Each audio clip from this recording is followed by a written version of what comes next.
ओम नमो भगवते वासुदेवाय। ओम नमो भगवते वासुदेवाय। ओम नमो भगवते वासुदेवाय। नारायणं नमस्कृत्यं नरं चैव नरोत्तमं देवीं सरस्वतीं व्यासं ततो जयमुदीरये। नष्टप्रायेषु भद्रेषु नित्यं भागवत सेवया भगवत्युत्तमश्लोके भक्तिर्भवति नैष्ठिकी। कृष्णाय वासुदेवाय देवकीनन्दनाय च नन्दगोपकुमाराय गोविन्दाय नमो नमः। ॐ अज्ञानतिमिरान्धस्य ज्ञानञ्जनशलाकया चक्षुरुन्मिलितं येन तस्मै श्रीगुरवे नमः। नमो विष्णुपादाय कृष्णप्रेष्ठाय भूतले श्रीमते भक्तिवेदान्त स्वामिनिति नामिने। नमस्ते सारस्वती देवे गौरवाणी प्रचारिणे पुरीशेषशून्यवादी पाश्चात्यदेशतारिणे। नमो महावदान्याय कृष्णप्रेमप्रदायते कृष्णाय कृष्णचैतन्य नाम्ने गौरतुसे नमः। पञ्चतत्त्वात्मकं कृष्ण भक्तरूपस्वरूपकं भक्तावतारं भक्ताख्यं नमामि भक्तशक्तिकम्। हे कृष्णा करुणा सिंधो दीनबंधो जगत्पते गोपेश गोपिका कांत राधा कांत नमोस्तुते। तप्त कांचन गौरांगी राधे वृंदावनेश्वरी वृषभानुसुते देवी प्रणमामि हरिप्रिये। वंशाकल्पतरुभ्यश्च कृपा सिन्धुभ्यैव च पतितानां पावनेभ्यो वैष्णवेभ्यो नमो नमः। जय श्री कृष्ण चैतन्य प्रभु नित्यानंद श्री अद्वैत गदाधर शिवासादि गौर भक्तवृंद। हरे कृष्णा कृष्णा कृष्णा हरे हरे हरे राम राम राम हरे हरे। हरे कृष्णा। तो Hare Krishna. I would like to welcome all of you for this session today. तो आज निर्जल एकादशी है, इसलिए हम थोड़ा भागवतम से चर्चा करेंगे। जैसे कि पांडव निर्जल एकादशी कहा जाता है, और स्पेशली भीम जी का जो एकादशी करने की इच्छा है, और ये स्पेशली भीम के लिए एकादशी को रिकमेंड किए हैं व्यास देव। तो एक दिन भीमसेन पूछते हैं कि मैं भूख सहन नहीं कर पाता हूँ, मेरे हृदय में भूख नामक फायर जो है तीव्र है, और मैं वायु का पुत्र हूँ, इसलिए भूख को सहन करना मेरे लिए असंभव जैसे होता है। इसलिए कोई एकादशी में नहीं कर पाता हूँ। इसलिए मेरे लिए आप एक ऐसा एक एकादशी बताइए जो कि करने से बाकी एकादशी का फल मिलेगा। तो शास्त्र में सर्वश्रेष्ठ उपवास एकादशी के लिए भी जो उपवास होता है उसको माना जाता है। इसलिए व्यास देव जी कहते हैं कि ज्येष्ठ मास शुक्ल पक्ष की तिथि में जो एकादशी आता है, उस तिथि का एकादशी का फॉलो करते हो तो बाकी जो एकादशी है उसका फल आपको मिलता है। तो भीमसेन इस एकादशी को निर्जल फॉलो करते हैं, कभी भी जब बिना जल पी के फॉलो करते हैं। इसलिए इस एकादशी को जनरली कहा जाता है निर्जल एकादशी। तो वास्तव में कोई भी उपवास होता है तो उस उपवास को उपवास माना जाता है जब कुछ फाउंडेशनल चीज हम फॉलो करते हैं। जैसे कि उपवास मीन्स निर्जल, तो जल नहीं पीना है, बाहर की बात तो छोड़ दीजिए, उसको निर्जल कहते हैं। एकादशी निर्जल रहते हैं, रात भर जनरली सोते नहीं, अनिद्रा रहते हैं, और क्या करते हैं, भगवान का स्मरण करते हैं, शास्त्र का अध्ययन करते हैं, शास्त्र का श्रवण करते हैं, भगवान का कुछ कुछ पूजा पाठ करते हैं। तो ये कार्य जब करते हैं तो एकादशी सफल नहीं होता। तो जिसका निर्जल नहीं होता है, तो गर्गमुनि कहते हैं कि एक बार वो फल खा सकता है। जिसका फल से भी नहीं होता है, तो एक बार दूध पी सकता है। जिसका दूध से भी नहीं होता है, तो जनरली उसको खाना खा लेना चाहिए। लेकिन बाकी बाकी उसके बाद कुछ खा के हम उपवास करते हैं, तो उसको उपवास में गिनते ही नहीं गर्गमुनि। दिस इज एकदम स्टैंडर्ड ऑफ उपवास, एनी उपवास। बट हम कलयुग का स्पेशल एंटिटी, इसलिए भगवान क्या करते हैं, कलयुग में जनरली साधु संत जो है, आचार्य जो है, तो कहते हैं एटलीस्ट आप कुछ ग्रहण कीजिए, जो कि ग्रेन्स मत लीजिए, फल पीजिए, फल लीजिए, दूध लीजिए, एक बार या दो बार खाइए, बट भगवान का स्मरण में, भगवान का कीर्तन में, भगवान का पूजा पाठ में आप उस समय अतिवाहित कीजिए। That is exactly recommended. तो इसलिए आज हम थोड़ा भगवान की कथा चर्चा करेंगे। हम गीता चर्चा कर रहे हैं, फिलोसफिकल टॉपिक्स। तो आज थोड़ा भगवान कृष्ण की लीला देखते हैं। तो मैं 10वें स्कंद से भगवान कृष्ण के जो जरासंध उद्धार है, उस लीला का वर्णन करने के लिए प्रयास करूंगा। क्योंकि इस लीला में भीमसेन का कुछ एक्टिविटी आता है, इसलिए मैंने सोचा कि आज निर्जल एकादशी है और भीम भी यहाँ पर कुछ एक्शन में है, इसलिए इस लीला को हम सुनते हैं। और इस लीला से क्या हम सीख मिल रहा है, वो भी हम डिस्कस करेंगे। तो सुखदेव गोस्वामी कहते हैं कि युधिष्ठिर महाराज एक बार उनके मंत्रियों के साथ, भाइयों के साथ भगवान कृष्ण के पास बैठे। युधिष्ठिर महाराज कृष्ण को कहते हैं कि मुझे आपका गुणगान करने के लिए, आपका ग्लोरीज को स्प्रेड करने के लिए राजसूय यज्ञ करना है। आप ये संसार का उद्गम है, इसलिए आपका ग्लोरी इस संसार में स्प्रेड होना आवश्यकता है। इसलिए मैं राजसूय यज्ञ करना चाहता हूँ और पूरा संसार को दिखाना भी चाहता हूँ कि भगवान कृष्ण का भक्ति करने से लाभ क्या होता है। ये भी संसार को मुझे दिखाना है, इसलिए मैं आपका पूजा करना चाहता हूँ राजसूय यज्ञ से। आप सेल्फ सफिशिएंट हो, आपको कुछ आवश्यकता नहीं है, लेकिन भक्त आपका गुणगान करना चाहते हैं और भक्त के प्रति आपका प्रेम इस प्रकार आप प्रकट करते हैं, वो भी मैं संसार को दिखाना चाहता हूँ। इसलिए मुझे इस यज्ञ करना। तो यहाँ पर युधिष्ठिर महाराज देख रहे हैं कि भक्त का भाव किस होता है। तो युधिष्ठिर महाराज का एटीट्यूड से पता चलता है कि युधिष्ठिर महाराज अहंकार शून्य। अहंकार का एक नेचर है कि स्वयं को प्रतिष्ठित करना है, स्वयं का मान सम्मान को प्रतिष्ठा करना, दिखाना। जनरली अहंकार के कारण लोग ये कार्य करना चाहते, लोग भी यज्ञ करते हैं, पूजा करते हैं, भगवान का नाम लेते हैं। भगवान का नाम लेते हैं, भगवान का नाम के लिए अपना नाम है, वो अपना नाम को स्प्रेड करने के लिए, मेरे स्प्रेड करने के लिए। चलिए कभी कभी लोग क्या करते हैं, धर्म का आचरण भी करते हैं। इस प्रकार हम देख रहे हैं आजकल रील्स पे भी हम देख रहे हैं, और कोई कोई बॉलीवुड स्टार, हॉलीवुड स्टार अनेक प्रकार की पाप कर्म करते रहिए, लेकिन धार्मिक एक्टिविटी करते हुए दिखाते हैं। तो इस प्रकार जनरली अहंकार के लोग प्रदर्शन करते हैं।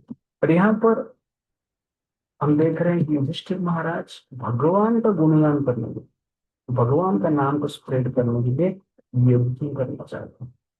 ये सुनकर भगवान कृष्ण जनरली कहते हैं कि आपका ये जो विचार है परफेक्ट है, और वेद शास्त्र के अनुसार राजा को राजसूय यज्ञ करना चाहिए। उसके बाद होती है एते ते भ्रातरो राजन लोकपाल अंश संभव जीतोऽस्मि आत्मवन्त तेहम दुर्जय यह अकृतात्मभि। ट्रांसलेशन पढ़ो प्रज्वल प्रभु।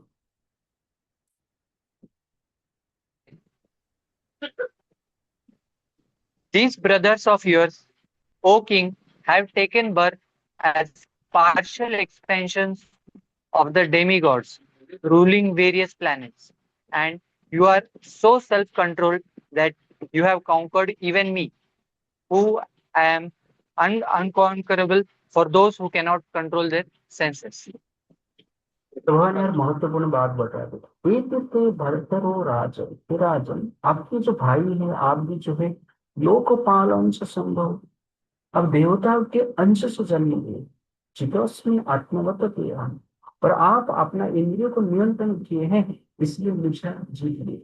दुर्जय वो अकृत आत्मा, कहते हैं मुझे जितना, मुझे जानना वास्तव में दुर्जय, वेरी डिफिकल्ट, लेकिन आपने कर लिया क्योंकि आपने इंद्रियों को नियंत्रण रखे। तो वास्तव में भगवान कृष्ण को जानना है, समझना है, जीतना है, देखना है, रियलाइज करना है, तो पहले हमें क्या करना पड़ेगा, हमारा सेंसेस को जीतना पड़ेगा, इंद्रियों को जीतना पड़ेगा, मन को जीत। पहले हम मन को जीतते हैं तो भगवान को हम जीतते हैं। वास्तव में मन को, इंद्रियों को हम जीत भी तो भगवान को जीतना है। तो भगवान का प्रकट, भगवान का दर्शन तब होगा जब हम सेंसेस को कंट्रोल करता है, अदरवाइज दिस नॉट पॉसिबल। तो सेंस कंट्रोल की आंख हमारे पास होना चाहिए। जब सेंस कंट्रोल की आंख होता है तो कहने का अर्थ सेंस कंट्रोल होता है, तब जाके हम भगवान का दर्शन कर सकते। तो भगवान इस संसार में, भगवान की कृपा व्याप्त है। जैसे आकाश में सूर्य उदित होते हैं तो उनका प्रकाश पूरा संसार में व्याप्त हो, लेकिन सूर्य को देखने के लिए हमें आंख की आवश्यकता है। सूर्य तो प्रकाशित है, हर समय प्रकाशित है, हम देख सकते हैं, लेकिन आंख होना जरूरी। अंधा व्यक्ति सूर्य को नहीं देख सकता, कितना भी ट्राई करे।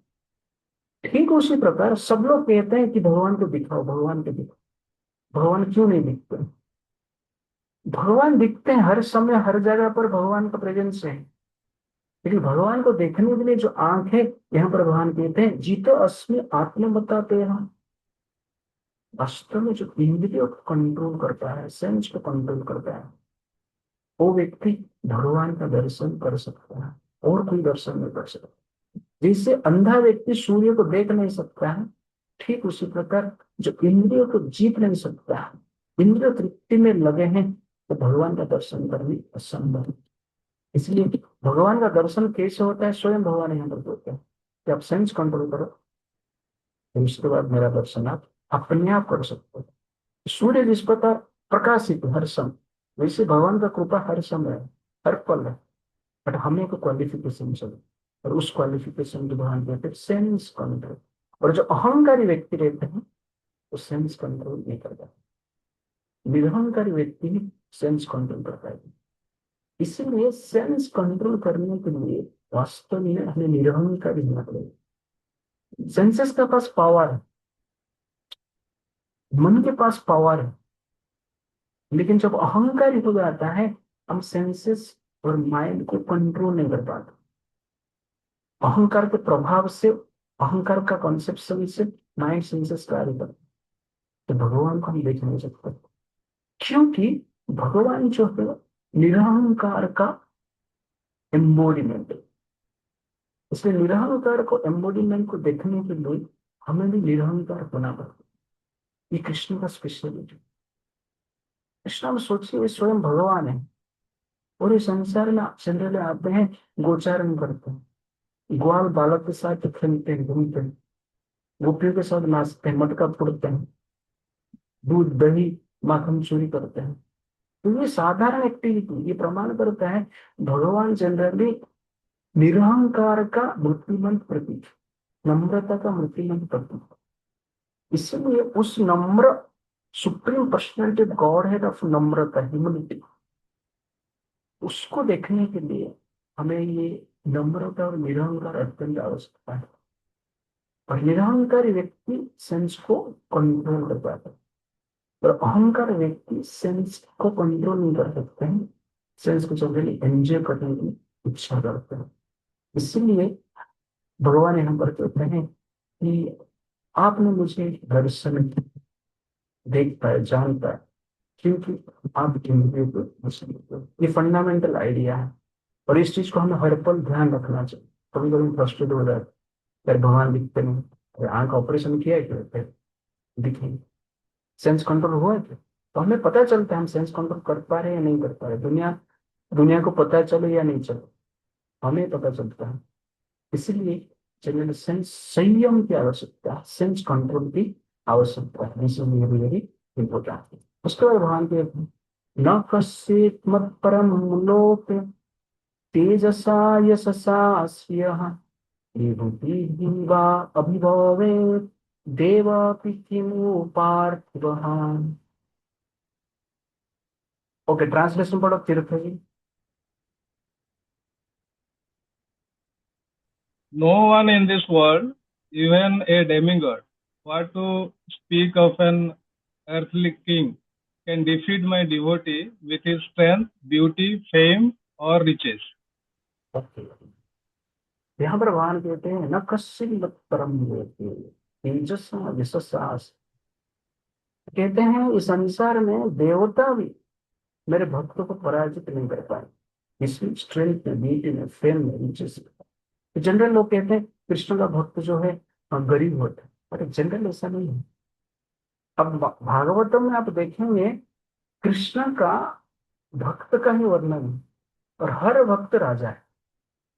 पूरा भागवतम में अनेक लीला का वर्णन है, राजाओं की लीला का वर्णन है। जो राजा की वैष्णव है, भगवान कृष्ण के भक्त है। युधिष्ठिर महाराज आप लीजिए, प्रहलाद महाराज लीजिए, अम्बरीश महाराज लीजिए, ध्रुव महाराज लीजिए, तो चित्रकेतु महाराज लीजिए, जो भी आप पास्ट टाइम्स देखें, सब लोग धनवान, सब लोग ग्लोरियस, सब बलवान। एक ही भिखारी था, वही सुदामा। बाद में सुदामा सबसे धनवान बन गया, ये भी पॉइंट। इसलिए भगवान कृष्ण का भक्ति करने से धन चला जाएगा, ब्यूटी चला जाएगा, यश चला जाएगा, सुख चला जाएगा, ये जनरल एक प्रकार की भ्रम है। ये हमें समझना आवश्यकता है। इसलिए भगवान यहाँ पर ये वर्ष बोलकर जनरल हम क्या करते हैं, होप देते हैं। उसके बाद सुखदेव गोस्वामी कहते हैं कि upon hearing these words sung by the Supreme Lord, King Yudhishthira became joyous। और युधिष्ठिर बहुत आनंदित हुए और इस यज्ञ करने के लिए अरेंजमेंट, वो सहदेव को दक्षिण दिशा में भेजते हैं, नकुल को पश्चिम दिशा में भेजते हैं, अर्जुन को उत्तर दिशा में भेजते हैं और धीर को पूर्व दिशा में भेजते हैं। राजसूय यज्ञ का नियम है समस्त विश्व को जय करने के पश्चात भी आप क्या कर सकते हैं, इस यज्ञ को कर सकते हैं। और इस अभियान में चारों भाई चार दिशा में जाते हैं तो समस्त राजा को डिफीट करके धन संपत्ति लेकर आता है। लेकिन एक राजा जो कि पूर्व दिशा में हुए, मगधराज जरासंध, जनरली परास्त नहीं है। जरासंध को परास्त करना डिफिकल्ट होता है। इसलिए भगवान ने प्लान किया जरासंध को हम कैसे वध करें, और उस प्लान के हिसाब से भगवान भीम अर्जुन और स्वयं भीम अर्जुन को साथ में लेकर स्वयं क्या करते हैं, मगध की ओर जाते हैं। तो जरासंध पावरफुल था, जरासंध को जीतना पांडवों के लिए भी डिफिकल्ट था, संभव नहीं था। जो जरासंध का जन्म जो है आश्चर्य तरीके से हुआ है। जरासंध के पिता का नाम जो था बृहद्रथ। बृहद्रथ के दो रानी थे, लेकिन उनका संतान नहीं होता था। इसलिए उन्होंने अनेक व्रत तपस्या की, भी संतान प्राप्त नहीं हुआ। अंत में चंद्र कौशिक नामक एक मुनि हुए हैं, उनकी कृपा से उनको संतान प्राप्त हुई। तो चंद्र कौशिक ऋषि ये बृहद्रथ जो राजा थे, उनको एक आम दी, मैंगो दी, और कहे कि आप रानी को दीजिए और उससे संतान प्राप्त होगा। वो मैंगो लेकर आते हैं, लेकिन उनका दो रानी थी, इसलिए विचार करते हैं कि एक रानी को आम दूंगा तो दूसरी रानी दुखी हो जाएगी, इसीलिए 50-50 कर देना चाहिए। तो मैंगो को ठीक ठीक 50-50 करते हैं, बीच में से काटते हैं और काट कर दोनों रानी को आधा आधा दो। दोनों रानी उस आम को ग्रहण करते हैं और ग्रहण करके ऋषि की कृपा से गर्भवती होता है। कुछ समय के पश्चात दोनों रानी के शरीर से एक संतान का आधा आधा अंश जन्म होता है, आधा आधा अंश का जन्म होता है। तो एक शरीर का जब आधा कर देंगे तो हर आधा पार्ट एक पार्ट में, उस आधा पार्ट जो है एक रानी के गर्भ से प्रकट हुआ और मृत दिख रहा था। इसलिए राजा ने सोचा इसका लाभ क्या है। तो राजा ये विचार किए कि तो मृत शरीर और आधा जन्म हुआ है, इसका कुछ लाभ नहीं है, तो उसको क्या करते हैं, जंगल में फेंक देते हैं। तो जरा नामक एक राक्षस उस दिन भ्रमण कर रही थी, अचानक ये दो शरीर को देखता है, आधा आधा शरीर को देखता है, और कौतूहलवश जरा क्या करती है, उस दो जो आधा शरीर है पास में लेके जोड़ता है। तो वो जोड़ती है, तुरंत वो दो शरीर मिल जाते हैं और जीवित हो जाते हैं संतान। तो जरा आश्चर्यचकित हो जाती है और जरा को पता चलता है कि ये राजा का पुत्र है। इसमें जरा क्या करता है, उस संतान को लेके राजा बृहद्रथ को अर्पण करते हैं। राजा देखकर खुश होते हैं और जरा का गुणगान करने के लिए उस बेटा का नाम क्या रखते हैं, जरासंध। संधि मतलब चूड़िया। और जरा ने उस शरीर को जोड़ा था, जोड़ी, इसलिए उनका नाम जनरली जरासंध थे। और जरासंध बहुत पावरफुल है, और इतना पावरफुल कि पांडवों के लिए भी मारना उनके लिए डिफिकल्ट था। तो यहां पर मैं आपको कहूंगा, तो जरासंध है अहंकार का प्रतीक। जरासंध को मारना पांडवों के लिए डिफिकल्ट है, पावरफुल पर्सनैलिटी के लिए भी जरासंध को मारना डिफिकल्ट है, वो अजय था। तो ठीक उसी प्रकार जो अहंकार है वो पावरफुल। इस संसार में जितना भी एक्टिविटीज हो रहा है, पावरफुल एक्टिविटीज हो रहा है, जितना भी अन्य अत्याचार हो रहा है, जितना भी अधार्मिक दुर्नीति एक्टिविटी हो रहा है, बिकॉज ऑफ अहंकार। अहंकार का एग्जिस्टेंस है, इसलिए संसार में दुर्नीति का, अन्याय का, अत्याचार का, अधर्म का एग्जिस्टेंस है। अधर्म का जो फाउंडेशन है अहंकार, अन्याय का, अत्याचार का जो फाउंडेशन है अहंकार। तो अहंकार अति पावर है। ये भौतिक जगत जो है, इसका जो सृष्टि का मूल कारण ही अहंकार।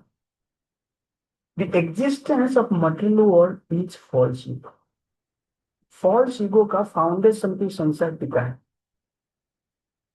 और फॉल्स ईगो को नष्ट करना वेरी वेरी डिफिकल्ट। जैसे जरासंध को मारना डिफिकल्ट है, अहंकार को भी मारना डिफिकल्ट है, असंभव जैसे। जरासंध में जनरली 20,800 राजा को डिफीट करके अपना कारागार में रखा था। 20,800 राजा को डिफीट कर। और जरासंध का ऐसा प्लान था कि समस्त राजा का बलि देना, और बलि देने के लिए प्लान कर रहा है। ये है जरासंध का पावर। ठीक उसी प्रकार अहंकार के कारण जीव वास्तव में राजा है, जीव वास्तव में सुख भोगने की योग्य है। राजा मतलब सुख भोगने की जो योग्यता रखता है, सुख भोगने की, जिसके पास हर प्रकार की फैसिलिटी होती है। तो ठीक उसी प्रकार ये जीवात्मा जो है वास्तव में राजा जैसे है, और वैकुंठ में गोलोक में सुख भोगने की क्वालिफिकेशन रखता है। लेकिन जिस प्रकार जरासंध ने राजाओं को परास्त करके जेल में डाल दिया, ठीक उसी प्रकार अहंकार के कारण जो जीवात्मा है, अहंकार के कारण वैकुंठ से मृत्यु लोक में उसका पतन हो जाता है, मृत्यु लोक का जेल में मार। जिस प्रकार राजा लोग जेल में तड़पते हुए जिए, कठिनाई में जिए, कुछ फैसिलिटी नहीं उसमें जीना उनको पड़ा, कष्ट हुआ, पेन हुआ, ठीक उसी प्रकार अहंकार के कारण जीव ये शरीर रूपी जेल में, संसार रूपी जेल में। और जरासंध जिस प्रकार उस राजा को पीड़ा दे रहा था, तो ठीक उसी प्रकार अहंकार ही हमें पीड़ा दे रहा है, अहंकार ही हमें कष्ट में रख रहा है। संसार में फ्रस्ट्रेशन बढ़ रहा है, डिप्रेशन बढ़ रहा है। कलयुग का स्पेशलिटी सब कुछ बढ़ रहा है।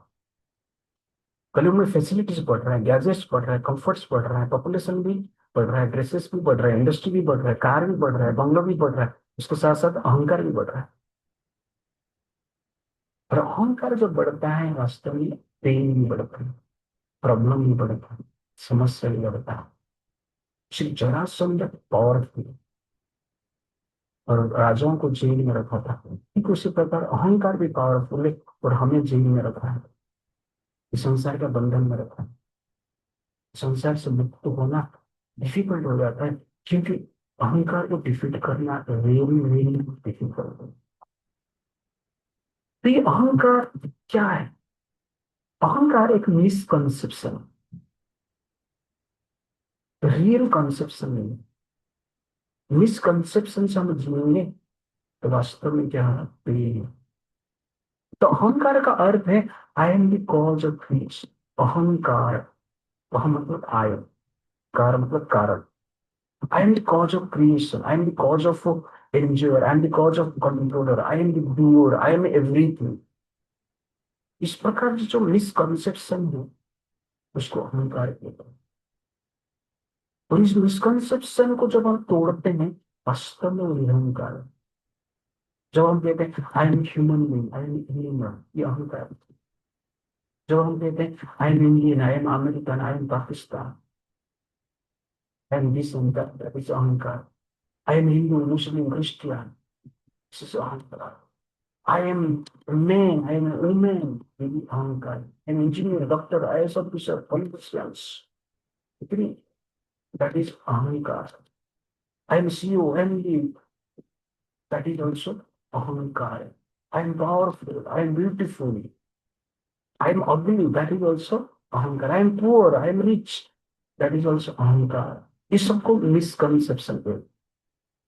और ये मिसकंसेप्शन जो व्यक्ति जीता है, वास्तव में तो संसार में अनेक प्रकार की पीड़ा के साथ जीता है। कोई भी आप बोलेंगे मैं अमेरिका में, तो दिस इज योर अहंकार। लेकिन ईरान उधर बैठा है आपको अटैक करने का, तो ये अहंकार के कारण क्या करता है, पेन होता है। हम कहते हैं हम इंडियन, पाकिस्तान बैठा है, उसके लिए हम पेन होता है। हम जब इंडियन कहते हैं, आइडेंटिफाई करते हैं इंडियन, भारत क्रिकेट में जीत जाता है तो मजा आता है, अहंकार। लेकिन मान लो भारत पार्टीशन हो गया, पाकिस्तान में चला गया, तो अभी भारत जीत गया तो आपको दुख हो, क्योंकि अहंकार चेंज हो गया एंड पाकिस्तान। अब हिंदू धर्म में ही गाय को मार दिया जा रहा है तो हमें दुख होता है,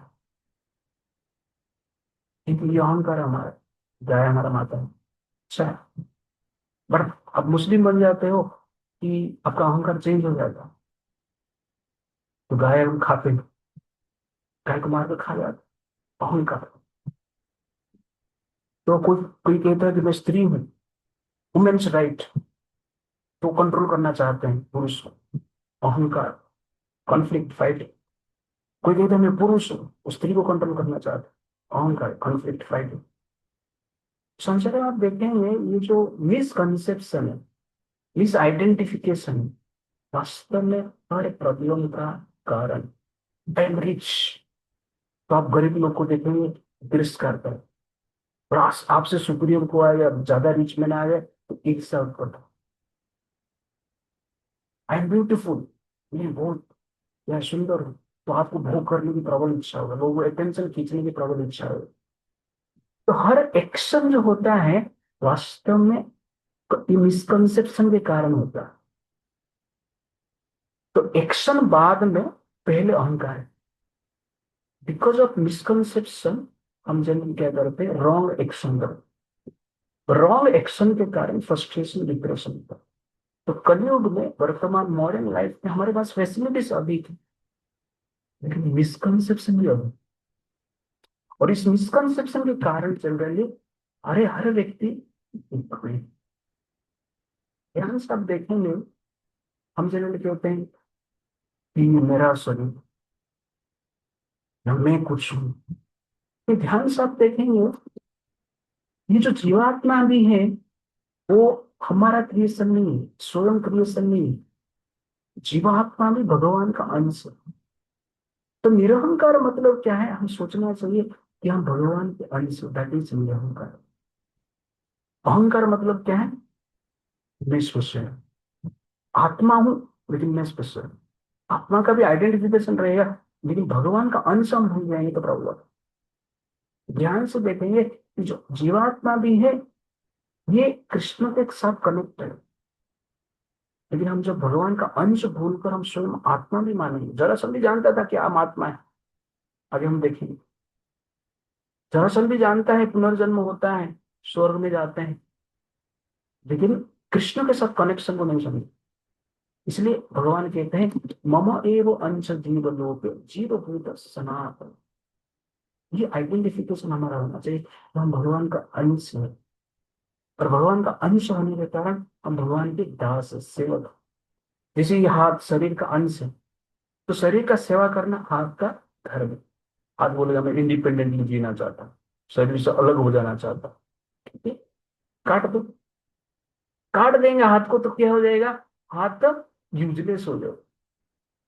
बैक्टीरिया वायरस हाथ को ऊपर अटैक करेंगे और स्पॉइल हो जाएगा ये हाथ।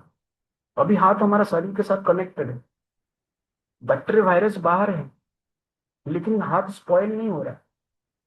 क्यों? क्योंकि शरीर शरीर से उसको इम्यूनिटी मिलता है, शक्ति मिलती है। लेकिन जब हाथ काट देते हैं, डिस्कनेक्शन हो जाता है और शक्ति नहीं मिलता, तो स्पॉइल हो जाता है। तो शरीर का अंश होने के कारण शरीर के साथ कनेक्टेड रह के शरीर का सेवा करना चाहिए। तो वैसे हम भगवान का अंश हैं। इसको कहते हैं ट्रू ईगो। फॉल्स ईगो के द्वारा कार्य करेंगे तो फॉल्स लाइफ जिएंगे और रियल हैप्पीनेस नहीं मिलेगा, फ्रस्ट्रेशन नहीं। लेकिन ट्रू ईगो के साथ हम करना चाहिए। मम एव अंश जीव लोक जीव भूत सनातन। भगवान के हम अंश है, इसलिए भगवान का सेवा में रहना चाहिए। भगवान का सेवा का अर्थ है भगवान के इंस्ट्रक्शन के अनुसार हमें जीना चाहिए और भगवान के प्रेजेंट में जीना चाहिए। यही जनरल क्या है, ये अभी जब तक हम सोचते रहेंगे कि नहीं मैं आत्मा हूँ, विष्णु के साथ मेरा कुछ कनेक्शन नहीं, मैं आत्मा की बात कर रहा हूँ, तो आत्मज्ञान भी दुख का कारण बनता है। आत्मज्ञान प्राप्त होने से ऐसा नहीं कि सुख मिल जाए।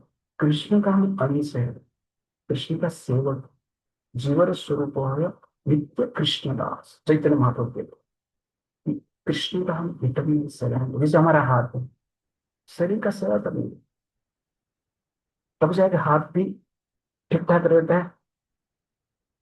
ठीक वैसे ही हम भगवान के साथ कनेक्शन रखना चाहिए। That is very very important. केवल शरीर, केवल आत्मा ही भगवान का अंश नहीं है, जो शरीर है वो भी भगवान ने दिया। तब ध्यान से सुनिए, हम कौन है थोड़ा पता चले। पहला, आत्मा कृष्ण के साथ कनेक्टेड, भगवान की अंश। सेकंड है, कभी बोलते मेरा शरीर, लेकिन ध्यान से आप देखेंगे अपने आप का शरीर बनाए, कोई नहीं बनाया अपना शरीर। इस शरीर भगवान का फैक्ट्री में, भगवान का रॉ मटेरियल में, पंच महाभूत से बना। इसलिए भगवान कहते हैं भूमि आपो अनल वायु खम मन बुद्धि अहंकारम इतियम न हीन प्रकृति आस्ते। तो कहते हैं शरीर के लिए जो पंच महाभूत चाहिए वो भी मैंने ही दिया है, मेरा ही शक्ति। माइंड इंटेलिजेंस चाहिए, वो भी मेरा ही शक्ति। और ईगो जो है, जो ट्रू ईगो है, वो भी मेरा ही शक्ति। लेकिन क्या है, हम इसको ग्रहण नहीं करें। आत्मा भी हमारा नहीं, शरीर भी हमारा नहीं। इसलिए अहंकार का बात क्या है? हम जब कहते हैं कि मैं शरीर हूँ, तभी जब तक अहंकार। जब हम कहते हैं मैं आत्मा हूँ, मैं कृष्ण के साथ मेरा कुछ कनेक्शन है, दैट इज ऑल्सो अहंकार। शरीर तो मिला कृष्ण के द्वारा। ये शरीर का मेंटेनेंस, कभी कभी बोलते हैं मैं शरीर को मेंटेन करता हूँ, ध्यान से देखेंगे हम शरीर को मेंटेन नहीं करते। भगवान कृष्ण ही शरीर को मेंटेन करते। शरीर के लिए हीट चाहिए, शरीर के लिए लाइट चाहिए, शरीर के लिए आहार चाहिए, शरीर के लिए ऑक्सीजन चाहिए, शरीर के लिए जो भी कुछ चाहिए ये प्रकृति प्रदान करता है। और प्रकृति क्या है? भगवान कहते हैं मैं अध्यक्ष में प्रकृति में। तो प्रकृति भी मेरा, प्रकृति से आहार मिलता है। तो शरीर का मेंटेनेंस भी कृष्ण करता है। हम जो खाते हैं उसका डाइजेशन भी कृष्ण करता है। कोई कहेगा हमारा इंटेलिजेंस, हमने कुछ कुछ बनाया, हमने गैजेट्स बनाया, फेसिलिटीज बनाया, कंफर्ट्स बनाया, एसी बनाया, कार बनाया, बंगले बनाया, एयरप्लेन बनाया। भगवान बोलते हैं इंटेलिजेंस भी मेरा है। बुद्धि बुद्धिमता मस्त, मत स्मृति ज्ञानम अपहरणम। मेरे से नॉलेज आता है। सोर्स ऑफ नॉलेज भी, सोर्स ऑफ बुद्धि भी जो है, सोर्स ऑफ फिजिकल पावर भी जो है, वो भी कृष्ण का पावर। बलम बलवताम जैसा। भगवान कहते जो वर्षा हो रहा है वो वर्षा को मैं ही लेकर आता हूँ, मैं ही इसको कंट्रोल करता हूँ। तो इस प्रकार आप देखेंगे कि सब कुछ जनरली भगवान कर रहे हैं। आत्मा भी भगवान का, शरीर भी भगवान का, शरीर का मेंटेनेंस भी भगवान का, इंटेलिजेंस भी भगवान का। संसार में जो क्रिएशन हो रहा है इंटेलिजेंस से हो रहा है। इंटेलिजेंस क्रिएशन करने के लिए जो रॉ मटेरियल है वो भी भगवान का। फिर भी हम बोलते हैं मेरा, दैट मीन्स अहंकार। एक बार क्या हुआ, एक ट्रेन में एक भिखारी जा रहा था, भीख मांग रहा था। अचानक अपर फ्लोर में एक आदमी बैठा है। उसका थोड़ा दया आ गया, भिखारी कुछ देने के लिए प्रयास। लेकिन अपर फ्लोर में बैठा है इसलिए डायरेक्ट नहीं दे पा रहा। तो लोअर फ्लोर फ्लोर में जो आदमी बैठा था उसको बोला कि ये 500 रुपया लो और भिखारी को दे दो। लोअर फ्लोर वाला लिया, 500 रुपया भिखारी को दे दिया। भिखारी ने देखा और उसका थोड़ा समझ में आ गया 500 रुपया है। तो जो लोअर फ्लोर वाला का आदमी को हाथ पकड़ा और चरण भी छुए, बोला, आपको बहुत बहुत धन्यवाद, आपने मुझे नहीं दिया। तो लोअर फ्लोर वाला आदमी भी खुश हो जाता कि मुझे धन्यवाद मिला। बाजू में साधु बैठा था, साधु बोल रहे नहीं नहीं ये नहीं दिया। तो भिखारी बोल रहा फिर कौन दिया? ना ऊपर वाला नहीं दिया, अपर फ्लोर में जो बैठा है वो दिया। तो वास्तव में संसार में सब कुछ ऊपर वाला ही बैठा। जो अपर फ्लोर में बैठा, कृष्ण अपर फ्लोर में बैठे, वैकुंठ में बैठे, इसलिए उनको ऊपर वाला कहा जाता है। पर हम लोग नीचे वाला, ठीक है ना। वेरी गुड ऊपर वाला, ऐसा कुछ गाना। लेकिन तो ऊपर वाला वास्तव में सब कुछ बोला और नीचे वाले के थ्रू देता है। नीचे वाले के प्रति हम ग्रेटफुल होना चाहिए। पिता के थ्रू देते हैं, माता के थ्रू देते हैं, भाई के थ्रू देते हैं, बॉस के थ्रू देते हैं, राजा के थ्रू देते हैं, फ्रेंड्स के थ्रू देते हैं। लेकिन ये सब नीचे वाले, उनके प्रति ग्रेटिट्यूड होना चाहिए। लेकिन ये भी क्लैरिटी होना चाहिए सब कुछ ऊपर वाला देता है।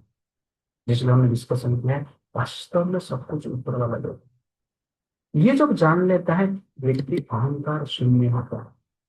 लेकिन जब हम ये जान नहीं पाते हैं तो अहंकार नहीं देते हैं। कभी कभी हम सामने वालों को ग्रेटिट्यूड नहीं होते, मैंने प्रयास किया उससे नहीं हुआ। भीतर भी कभी को बोले हमें भीख मांग रहा था, मांगने का प्रयास किया इसलिए मुझे मिल गया। सामने वाले को भी प्रेम नहीं दे। ठीक उसी प्रकार हम भिखारी जैसे इधर उधर हम मांगते रहे। मांगने का स्टाइल अलग है। भीख कोई मांगता है तो हम बोलते हैं ये भीख मांग रहा है। लेकिन कोई जाके जॉब में इंटरव्यू जाता है और इंटरव्यू दे के पास हो जाता है, यार जॉब कर रहा है, वो भी भिखारी नहीं से पैसा के लिए हम गया था। क्या स्टैंडर्ड अलग है, मांगने का स्टैंडर्ड उधर अलग, इधर मांगने का स्टैंडर्ड अलग है। अब ध्यान से देखेंगे सब लोग मांगते हैं किसके साथ, और भगवान जो किसको मांगते हैं वो सबको देते हैं। ये क्लैरिटी हमारे पास होना चाहिए कि जो भी हमें कुछ मिल रहा है भगवान का मिल रहा है। भगवान को रिकॉग्नाइज करना चाहिए। भगवान की कृपा से हमारा एग्जिस्टेंस है, इसको निरहंकारी कहते हैं। Krishna is everything, we are nothing, इसमें निरहंकार। Krishna is all powerful. We are powerless. This is Nirankara. Krishna is independent. We are dependent. This is Nirankara. Krishna is the giver. We are the taker. This is Nirankara. Krishna is everywhere. We are nowhere. This is Nirankara. Krishna is cause of all causes. We are not cause of any. This is Nirankara. Krishna is worshipable. We are worshipper. This is Nirankara. ये mentality जब हम develop करता है, वास्तव में निरंकार का mentality रहता है, लेकिन ये मेंटालिटी डेवलप करना वेरी वेरी डिफिकल्ट है। इसलिए हमें जानना चाहिए एवरीथिंग बिलोंग्स टू कृष्ण। ईशावास्यम इदं सर्वं यत् किंचित जगत् यत् किंचित, जो भी है, शरीर भी है, शरीर के भीतर जो किडनी भी है, लंग्स भी है, लेकिन शरीर के भीतर इंटेलिजेंस है, माइंड भी है, तो एवरीथिंग बिलोंग्स टू कृष्ण। प्रकृति बिलोंग्स टू कृष्ण। इसको निरहंकारी चेतना कहते हैं।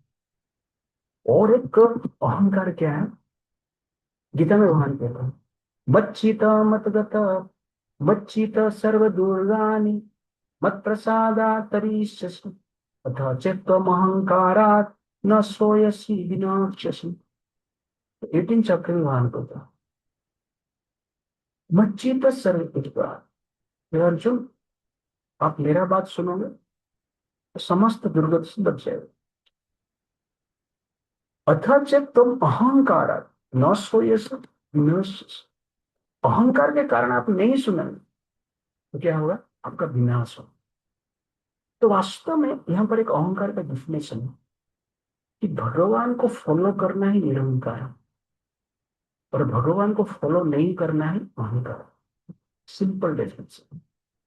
बाकी हमने देखा डिटेल्स, पर यहाँ पर और एक मेन पार्ट कि भगवान को फॉलो करना ही निरंकार और भगवान को नहीं फॉलो करना ही अहंकार।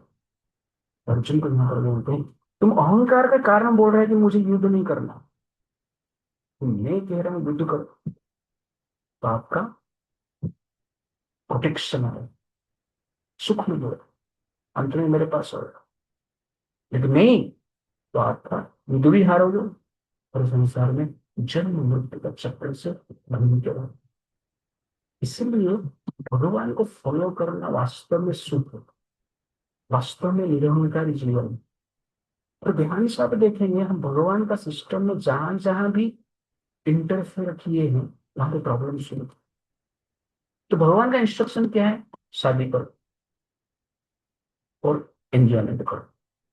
हमने क्या बोला, नहीं भगवान को छोड़ दो, हम शादी नहीं करेंगे, शादी से पहले कुछ करें।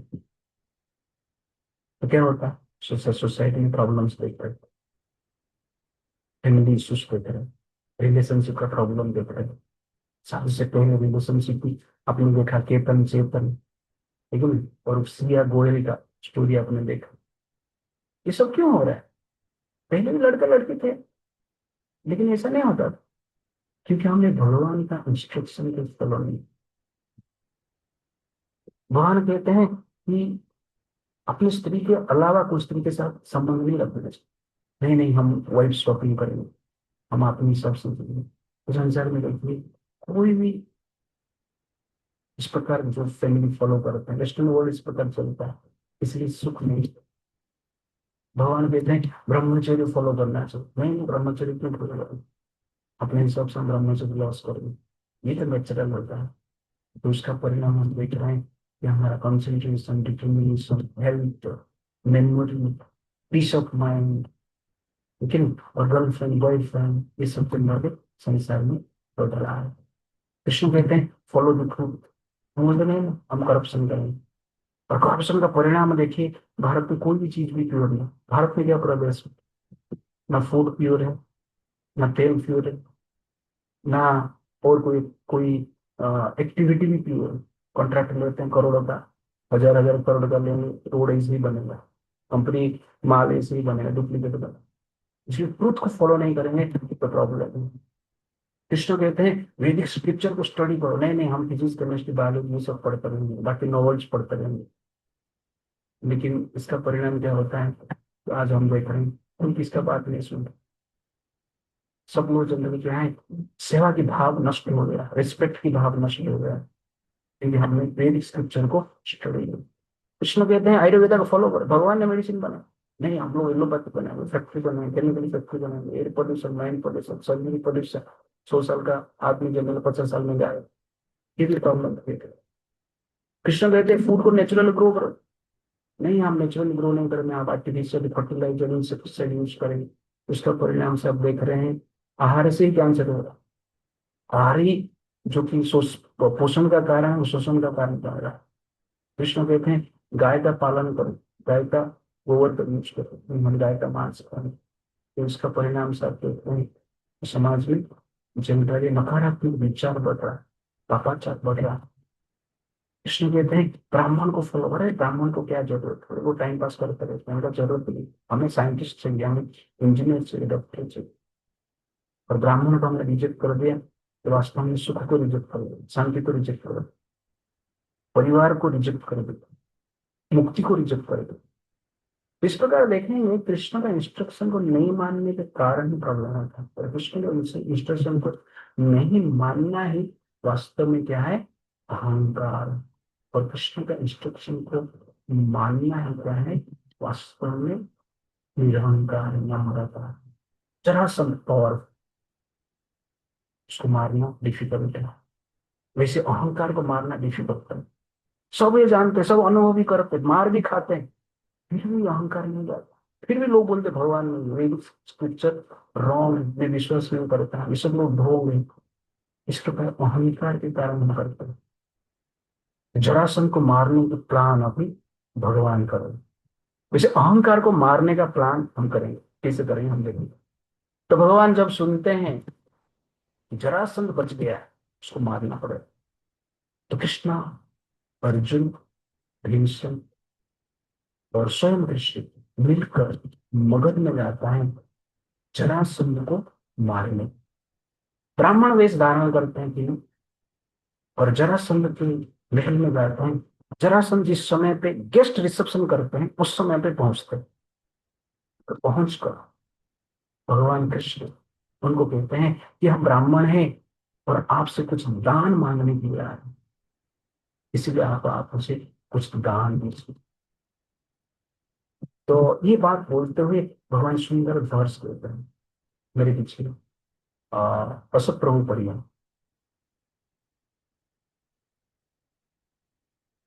किम दुर्मर्षं तितीक्षूणाम् किम किम दुर कार्यम असाधुः। ठीक है, किम दुर्मर्षं तितीक्षूणाम् किम दुर्मर्षं तितिक्षुणं किम कार्यम असाधुः किम अकार्यम् असाधुः किम न देयं वदान्यानम् किम न देयं वदान्यायं कः परः समदर्शिनाम्। कः परासमदर्शनम्। What can the tolerant not bear? What will the wicked not do? What will the generous not give in charity? And who will those of equal vision see as an outsider? तो यहाँ पर भगवान बहुत सुंदर वर्ष कहते हैं, किम दुर्मर्षं तितीक्षण। एक तपस्वी के लिए क्या ऐसा है जो कि सहन नहीं कर सकता है, किम अकार्यम असाधु। और एक असाधु के लिए, राक्षस के लिए ऐसा कौन सा कार्य है, पाप कार्य है जो कर नहीं सकता है। किम न देयम वदान्य। और जो उदार चित्त वाले हैं उनके लिए क्या ऐसा है कि दान दे नहीं सकता। कह पर संघर्ष। और जो समदृष्टि में रहते हैं उनके लिए संसार में से कौन सा व्यक्ति है जो पर है, सब आप में। इसलिए आपको ध्यान देना चाहिए कि न देयम बदान, आप बदल लो, दान देने में धुरंधर हो, इसलिए आपको दान देना चाहिए। और ये जो शरीर है एक बार तो नष्ट होने वाला है, दान का जो ग्लोरी से है हर समय अपनी इटर्निटी के लिए रहेगा, इसलिए आप दान दीजिए। हरिश्चंद्र रंतिदेव, उच्च वृत्ति मुद्गल, सीबी, बलि, अनेक राजा हुए हैं जो दान के कारण फेमस हुए, इसलिए जरासंध आप भी दान देकर फेमस हो गए। भगवान बड़ा जरासंध को दान देने के लिए मोटिवेट कर रहा है। जरासंध देख रहा है कृष्ण अर्जुन और भीम को ब्राह्मण रूप में देख रहा है, लेकिन वो क्षत्रिय था, पॉलिटिशियन, दिमाग तक से तेज है। वो देख रहा है इनका जो वॉइस है वो क्षत्रिय का वॉइस जैसे लगा, ये साधारण वॉइस नहीं। उनका जो शरीर है हट्टा खट्टा है, ब्राह्मण थोड़ा दुबला पतला रहते हैं, खाना पीने को भी मिलता नहीं, सेंस कंट्रोल करते हैं। लोग शरीर हट्टा खट्टा दिख रहे हैं, बड़ी बिल्डिंग दिख रहे हैं, जैसे कि जिम रोज जाते हैं ऐसा दिख रहा है। और उसके साथ साथ जनरल क्या है, उनके शरीर में घाव भी है, बाण का घाव लगा हुआ ऐसा दिख रहा है। और जब वो धनुष बाण चलाते हैं उसका उसका जो थोड़ा चिन्ह भी है उनका शरीर में दिख रहा है। ये लग रहा है ये तो ब्राह्मण नहीं है, क्षत्रिय लग रहा है। फिर भी जरासंध मन में विचार करता है, लेकिन क्षत्रिय का धर्म क्या है, दान देना। दान देकर बलि महाराज फेमस हो गए। बलि महाराज जानते थे विष्णु भगवान आए हैं उनसे सब लेने के लिए, फिर भी बलि महाराज ने दान दिए और आज तक जीवित। वैसे ही मैं भी दान दूंगा और संसार में महान बनूंगा, जरासंध कहता है। डॉक्टर रेखा जी पढ़ी तो ट्रांसलेशन पढ़ी। जी जी जरासंध प्रभु कहता जी। है, हरे कृष्णा जीवता दंडवत प्रणाम। ब्राह्मण्य जीवता ब्राह्मण्य अर्थाय को अनु अर्थ क्षेत्र बंधुना देहेन पतमानेन न न यहताः विपुलम यशः। ट्रांसलेशन। जी धन्यवाद प्रभु जी। हरे कृष्ण दंडवत प्रणाम। What is the use of an unqualified Kshatriya who goes on living but fails to gain everlasting glory by working with his rishable body for the benefit of Brahmanas? Hare देखिए Krishna. Jarasandh का विचार देखिए, बहुत अच्छा विचार है। हमारा ऐसा विचार विचार भी हो जाएगा तो बड़ी बात है। लेकिन बड़े तो यूज ऑफ अनक्वालिफाइड क्षेत्र को अनु अर्थ क्षेत्र बंधे। क्षेत्रीय मतलब दान देना चाहिए, इसके लिए ब्राह्मण के लिए दान देना चाहिए। क्या होता है, everlasting glory by working with his principal body. देहे ना पत पतमा देह शरीर पतित हो जाएगा, लेकिन जो ग्लोरी रहेगा उसका पतन नहीं होगा। इसलिए हमें क्या करना चाहिए, दान देना चाहिए। इस प्रकार विचार करके जरासंध दान देने के लिए रेडी होता है और कहता है ठीक, आपकी जो इच्छा है हम पूर्ति करेंगे, मैं प्रतिज्ञा करता हूं। तो भगवान कहते हैं कि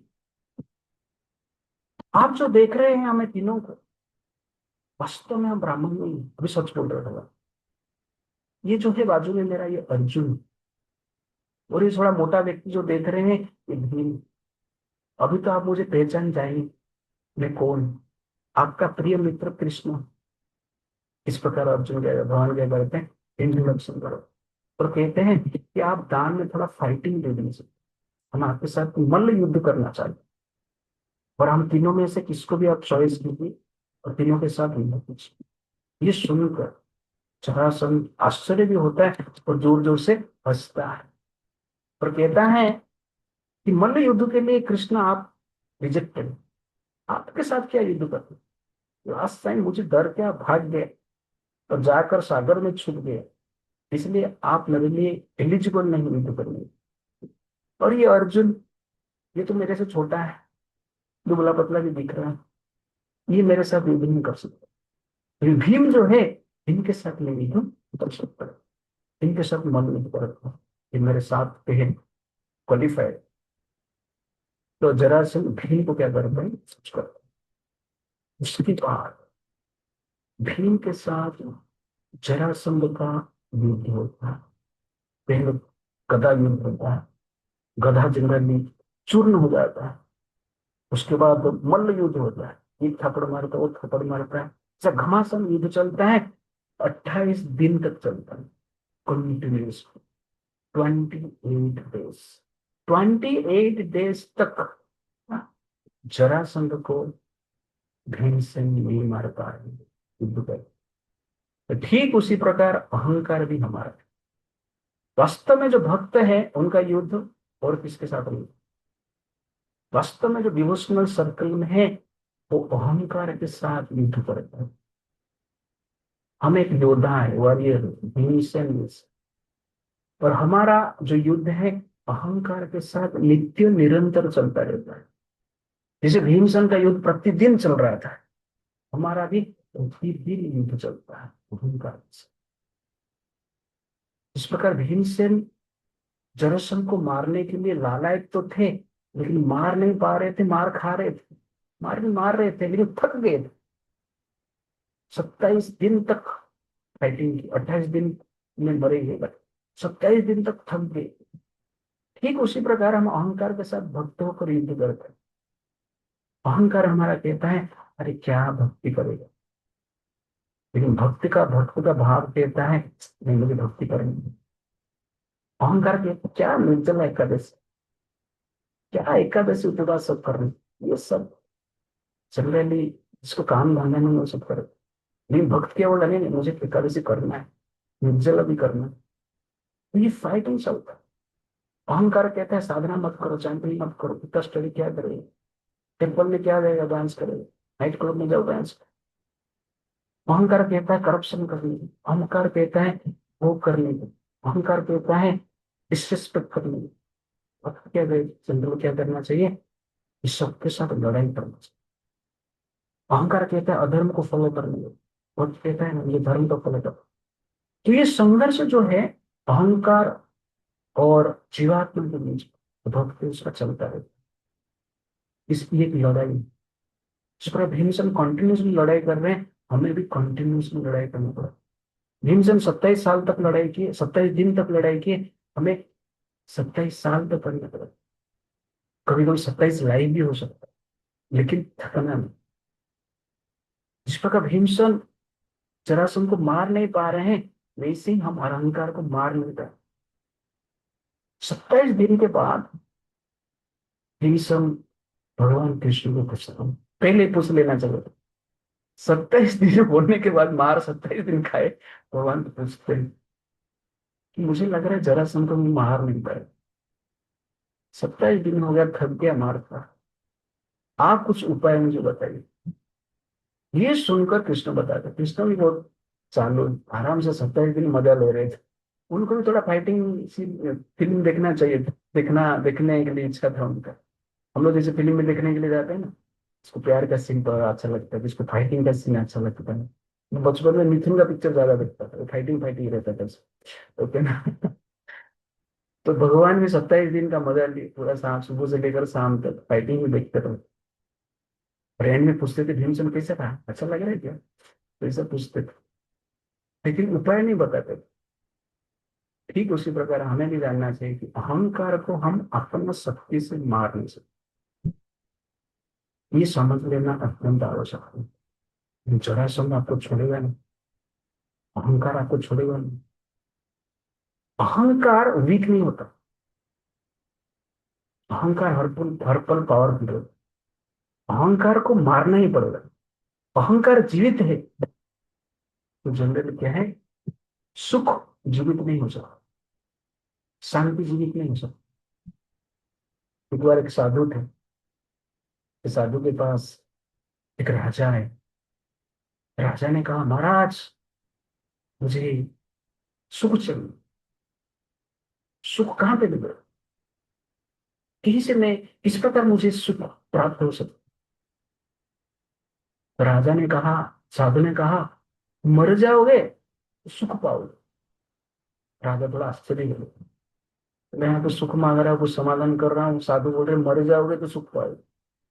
राजा ने पूछा आपका तात्पर्य नहीं समझा। तो साधु ने कहा कि वास्तव में अहंकार को मार दोगे तो आपको सुख मिलेगा। जब तक अहंकार जीवित है आपको सुख प्राप्त नहीं होगा। इसलिए हमें जीवन मिला है मारने के लिए। किसको मारने के लिए, बीवी को नहीं, माँ बाप को नहीं, अहंकार को मारने, गर्लफ्रेंड बॉयफ्रेंड को मारने के लिए। अहंकार को मारना है ना, अहंकार को।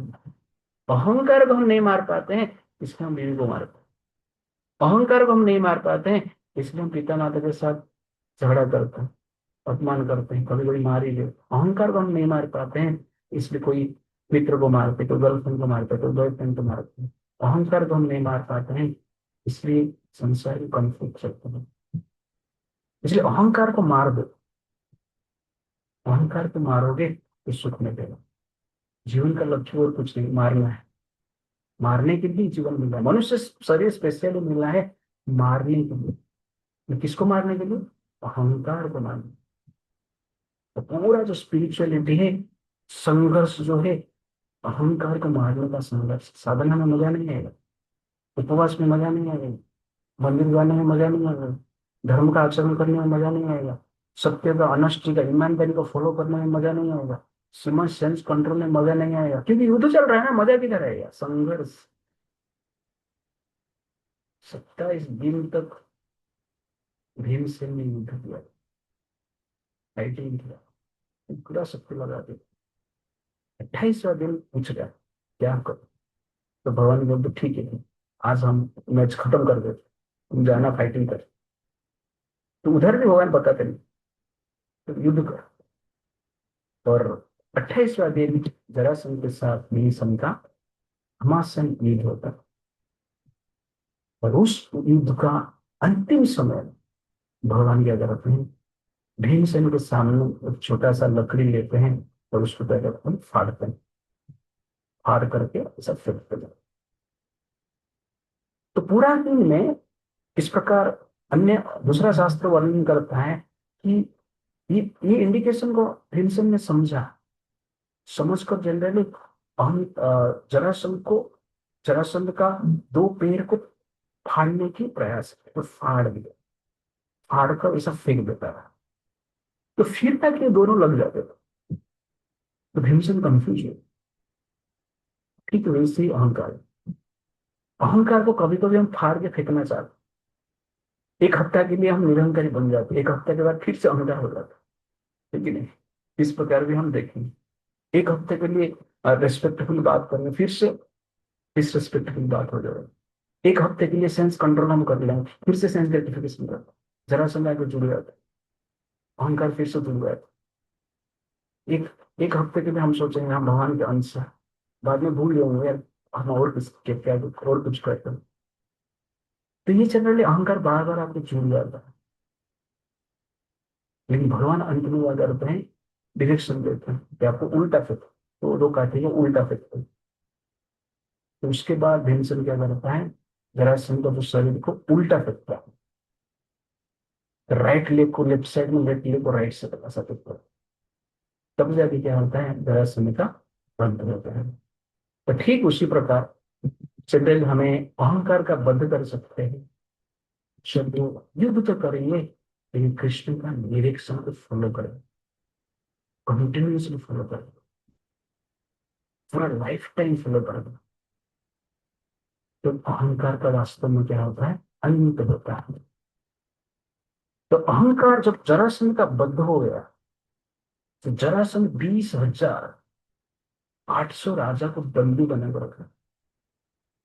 जिस प्रकार अहंकार का जब नष्ट होता है, वास्तव में जीवात्मा का मुक्ति होता है। जीवात्मा को वास्तव में आनंद सुख प्राप्त होता है। अहंकार का प्लेटफॉर्म में कोई भी फैसिलिटी, कोई भी कंफर्ट के साथ, कोई भी रिलेशनशिप के साथ हम शांति सुख प्राप्त नहीं कर सकते। इसलिए अहंकार का अंत करना ही वास्तव में दुख का अंत है, वास्तव में फ्रस्ट्रेशन का अंत है, वास्तव में जनरली अभिमान का अंत है। तब जाके मुक्ति मिलता है, शांति मिलता है, सुख मिलता है। तो जरासंध मर गया तो भगवान ने आदेश दी, जरासंध का बेटा सहदेव 20,800 जो राजा है उनको मुक्त करवाया। और 20,800 राजा क्या आते हैं? मुक्त होते हैं भगवान की कृपा से। सुखदेव गोस्वामी कहते हैं। हम और थोड़ा समय लेंगे, निर्जल उपवास से थोड़ा ध्यान से सुनिए, तो हम आशा करते हैं तो अच्छा लगता रहेगा और थोड़ा प्यारी प्यारा रहेगा।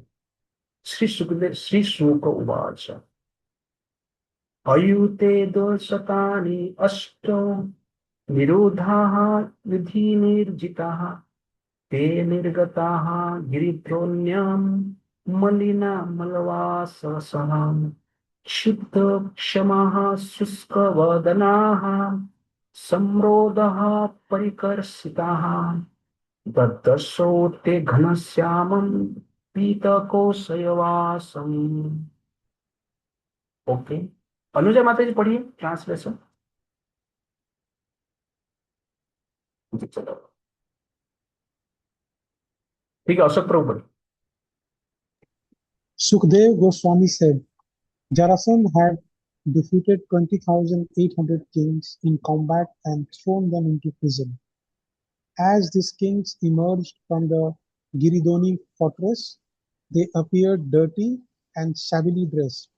They were emaciated by hunger, their faces were dried up, and they were greatly weakened by their long imprisonment. तो ये जो जनरल राजा लोग जो मुक्त हुए, तो सुखदेव गोस्वामी वर्णन करते हैं, मलिन मलवास से चेहरा मलिन हो गया, डिप्रेशन में था, दुखी दुख में, मलबास से वस्त्र था वो भी गंदा हो गया था, एक ही वस्त्र पहनते रहे थे। शुद्ध क्षमा शुष्क वदन, खूब प्यास से पीड़ित थे, वदन सूख गया था। लेकिन उस समय क्या कर रहे हैं? तदृश होते घनश्याम, किसको देख रहे हैं? घनश्याम, कृष्ण भगवान को देख रहे हैं, जिनका शरीर का रंग जो है बादल के जैसे, पिता कौशल वास से, और भगवान कृष्ण ने पीताम्बर वस्त्र धारण किया। भगवान को कृष्ण के क्या है? पीताम्बर वस्त्र धारण, पीले कलर का वस्त्र धारण। इस प्रकार भगवान को क्या कर रहे हैं? वो देख रहे हैं। और क्या देख रहे हैं? सूर्य गोस्वामी वेरी नाइस मिसेस, श्रीवत्संगम चतुर्बाहुं पद्म पद्म गर्भ अरुणैक्षण चारु प्रसन्न वदनम स्फुरमकर कुंडलम पद्महस्तं गदा शंखं रथांगहि उपलक्षितं किरीटः हारकाटकं कटी सूत्र गदा अंचितम् भाजाद्वरमणिग्रीवं निवितं वनमालया पिबन्त इव चक्षुरुद्धां लिहन्त इव जीवया जिघ्रन्त इव नासाभ्यं रम्भत इव बाहुभिः प्रणेमेव हत पापमानः मूर्धभिः पादय हरिः। ट्रांसलेशन प्रज्वल प्रभु, कोकिला माता जी पढ़े हैं translation, you want to read?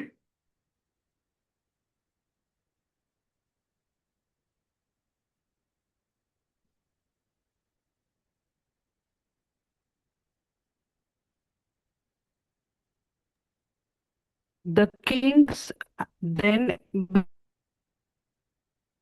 beheld the Lord before them.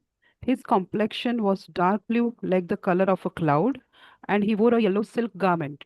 He was distinguished by the Srivatsa mark on his chest, his four mighty arms, the pinkish hue of his eyes, which resembled the whole of a lotus, his lovely, cheerful face, his gleaming makara earrings, and the lotus club, conch shells, and disc in his hands, a helmet, a jeweled necklace, a golden belt, and golden bracelets are armlets decorated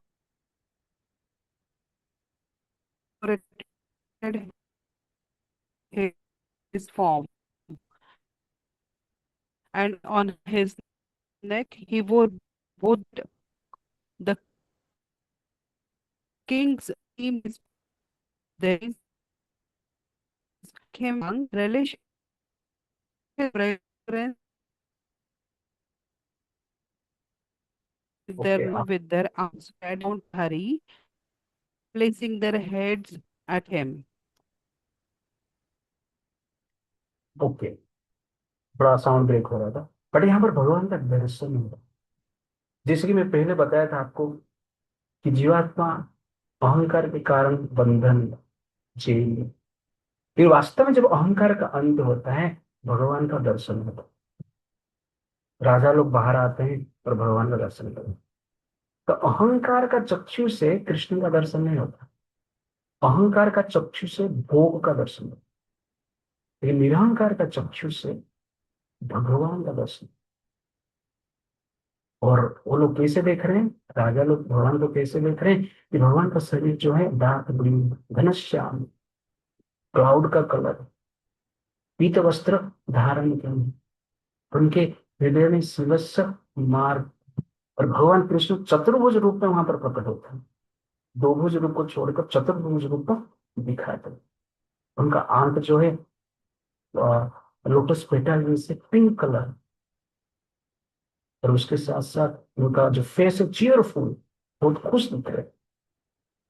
और मकर कुंडल भी पहने, शंख चक्र गदा पद्म धारण किए, एक सुंदर ज्वेल नेकलेस भी धारण किए, गोल्डन बेल्ट है, उसके साथ साथ गोल्डन आर्मलेट है, ब्रेसलेट है,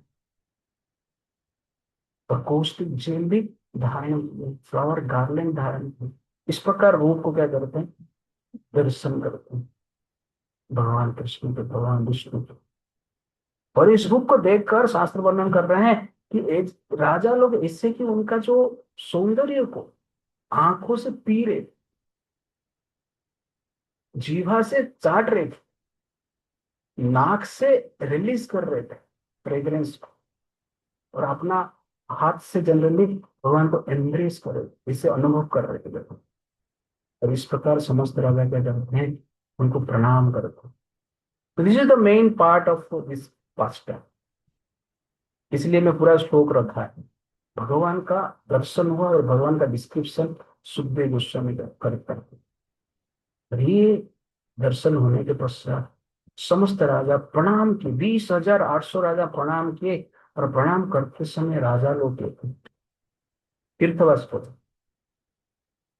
राजना ऊचु नमते देव देवेश प्रपन्न अर्ति हराभ्य प्रपन्नम पाहि न कृष्ण निर्विणम घोर संस्कृते। The kings said, obeisance to you, O Lord of the ruling demigods, O destroyer of your surrender, devotees distress. Since we have surrendered to you, O inexorable Krishna, please save us from this terrible material life, which has made us so despotic. हाँ, this is very very important. तो राजा लोग प्रणाम करते हैं, प्रणाम करते समय क्या बोल रहे हैं, प्रपन्नम पढ़ाई न कृष्ण के शरण में होते हैं, निर्वना घोर संस्कृत है। राजा बोल रहे ये संसार जो है वेरी वेरी टेरिबल है, भयानक है, दुख देने वाला है, इसलिए हम अपने शरण में हैं। इसको बोल रहे हैं राजा लोग बोल। तो आप ऐसा सोचिए मत कि संसार में पावरफुल बनने से, रिच पर्सन बनने से, राजा बनने से प्रॉब्लम समाधान हो जाए, नहीं। ये सब बनने के बाद भी समस्या गारंटी है। इसलिए भगवान के शरण आना अत्यंत आवश्यकता है। और अहंकारी व्यक्ति ही भगवान के शरण में है, निरंकारी व्यक्ति भगवान के शरण में आते हैं। उसके बाद कहते हैं सुवर्णा माता जी, पढ़ेंगे आप?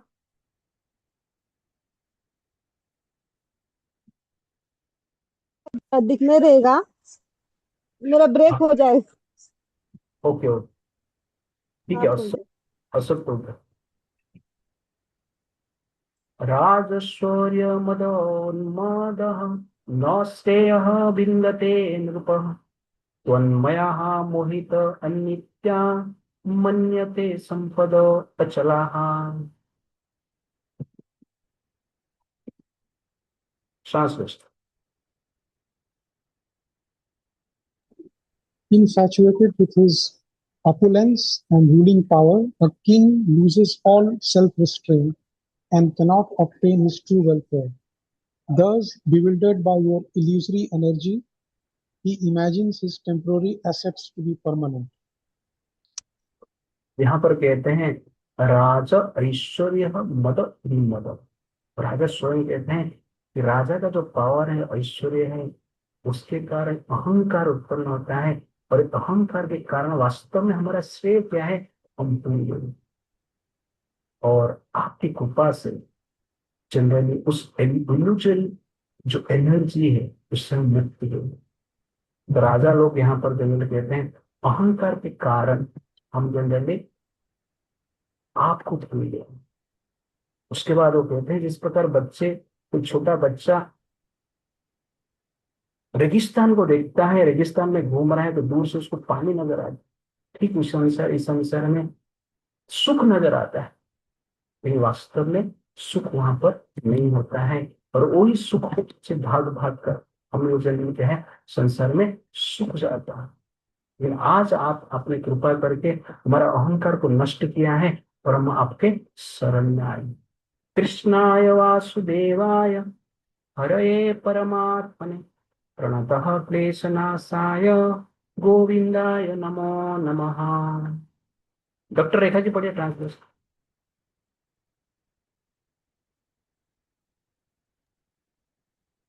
Hare Krishna.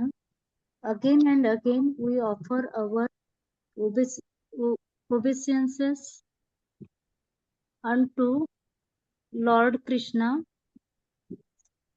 Hari, the son of Vasudeva, that supreme soul Govinda vanquishes the suffering of all who surrender to him. Hare Krishna. धन्यवाद वेरी प्रभु जी। फेमस वर्ड्स है, आप लोग भी याद रखिए। कृष्णाय वासुदेवाय हरे परमात्मा, हे कृष्ण हे वासुदेव, लेकिन हे हरि हे परमात्मा, प्रणत क्लेश, हम आपके शरण में आए, आप हमारे क्या है, क्लेश को दूर कीजिए। इस प्रकार राजा लोग क्या करते हैं, जब तो प्रार्थना करते हैं।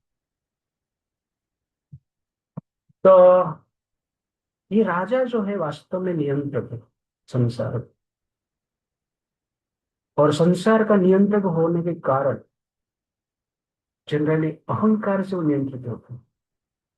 तो राजा का कार्य संसार को नियंत्रण करना है, अपने धर्म के लिए, पाप के लिए।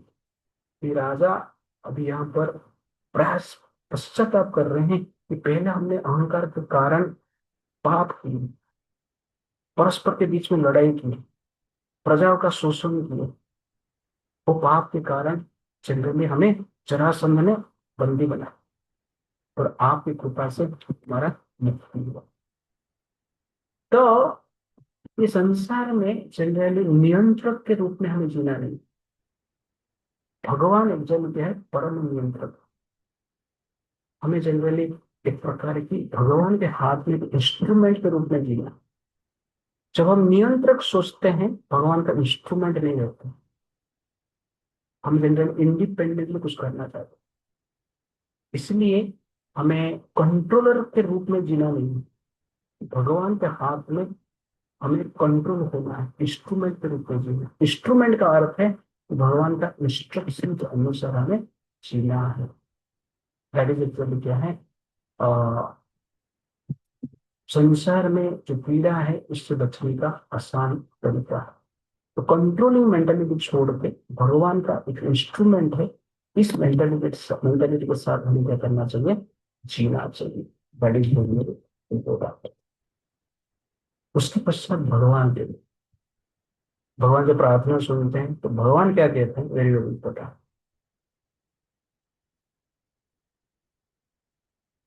तीर्थवाच पर दृष्ट्यावेव सितं भूपा भवन्तऋतभासिनः श्रिय ऐश्वर्य मदोन्नाहं पश्य उन्मदाकं नृणम्।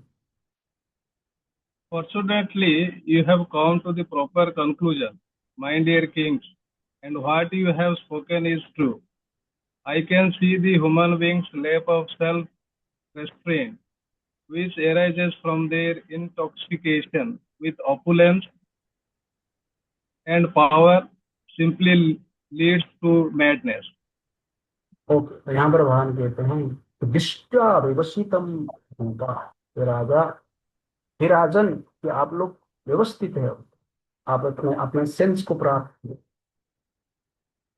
श्री और ऐश्वर्य मद उन्नाह, और जैसे राजाओं को हमने देखा है कि संसार में पावर से, पोजीशन के कारण अहंकारी हो जाते हैं, और उसके कारण व्यक्ति क्या करते हैं, पाप करते हैं। इसलिए अहंकार जो है पाप का मूल कारण, इसलिए अहंकार को नष्ट करते हैं तो वास्तव में हम क्या करते हैं, पाप से बचते हैं। भवन्त एतद्विज्ञाय देहादि उत्पादयम् अन्तवत् मां यजन्तः अध्वरहि युक्तः प्रजाधर्मेण रक्षताम्। Yes, Prajwal group. Understanding that this material body and everything connected with it have a beginning and an end. Worship me by Vedic sacrifices and with clear intelligence protect your subjects in accordance with the principles of religion. Okay, तो भगवान instruction दे कि क्या करना चाहिए। भवन्त एतद् विज्ञान देहादि उत्पद्य अंतवंत, जो शरीर अंतवंत, कल हम डिस्कशन करते अंतवंत इमे दो, कहाँ पर भगवान कह रहे ये शरीर नष्ट होने वाला है। ये क्लैरिटी आपके पास होना चाहिए, और ये क्लैरिटी रख के क्या करना चाहिए, माम यजन, मेरा पूजा कर। तो भगवान का स्मरण करना अत्यंत आवश्यक है। खाली भगवान का स्मरण चलेगा क्या, भगवान बोलते नहीं, प्रजा धर्मेण रक्षता।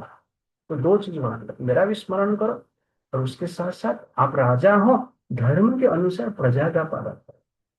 तो ठीक उसी प्रकार हमें भी भगवान का स्मरण करना है, और उसके साथ साथ हमारा जो परिजन है, परिवार है, उसका भी पालन करो। दोनों कार्य एक साथ चलता रहना चाहिए। तो दो चीज इसमें एक फॉर्मूला में आपको बताता हूँ कि भगवान का ध्यान करना और अपने जो रिलेटिव है उनको, उनका ध्यान रखना, ये आवश्यकता है।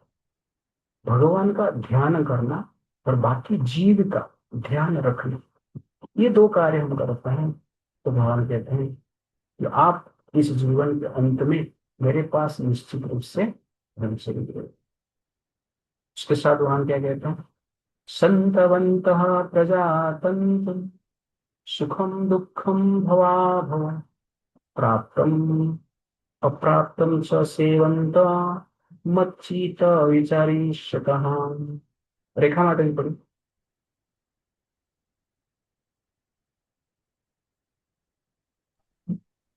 Hare Krishna.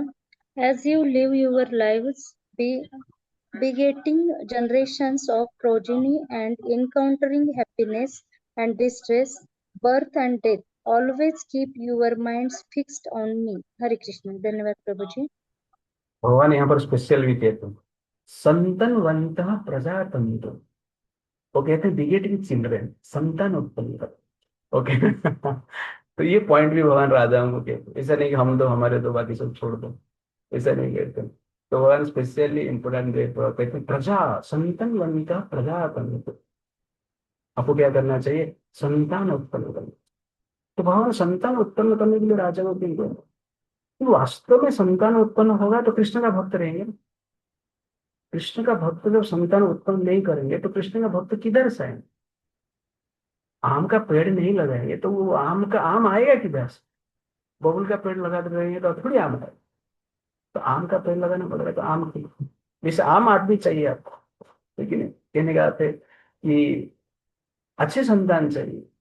तो वास्तव में जो सनातन को फॉलो करते हैं, भगवान कृष्ण के भक्त हैं, उनको भी संतान उत्पन्न करना चाहिए। इसलिए सब कुछ बताया है, प्रजा का पालन करना है, लेकिन एंड में भी बता रहे हैं कि संतवंत प्रजातंत, कि आप क्या करो, संतान उत्पन्न करो, मच्छी तो विचविष्यत, और उसके साथ साथ आपका जो मन है मुझ में लगाओ, इसमें वेरी करो। इसलिए गृहस्थ लाइफ में संतान प्राप्त करना वेरी वेरी इम्पोर्टेंट।